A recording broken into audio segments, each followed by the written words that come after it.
நீங்கள் பார்த்துக் கொண்டிருப்பது 24 நியூஸ் தமிழ்.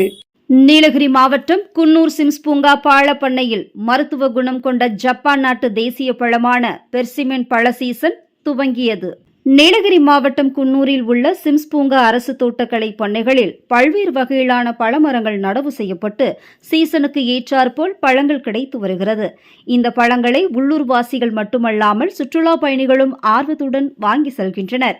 குன்னூர் சிம்ஸ் பூங்கா தோட்டக்கலை பண்ணையில் பிளம்ஸ், பேரி, பெர்சிமேன், ஆரஞ்சு, எலுமிச்சை உள்ளிட்ட பல்வேறு வகையான மரங்கள் உள்ளது. இதில் குளிர் பிரதேசங்களில் மட்டும் விளையக்கூடிய மருத்துவ குணம் கொண்ட 64 பெர்சிமென் பழ மரங்கள் உள்ளது.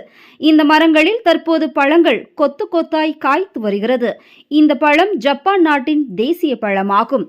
தக்காளி போல் இருக்கும் இந்த பழத்தை எத்தரல் என்ற திரவத்தில் போட்டு ஊறிய பின் இதனை சுத்தம் செய்து வழங்குகின்றனர்.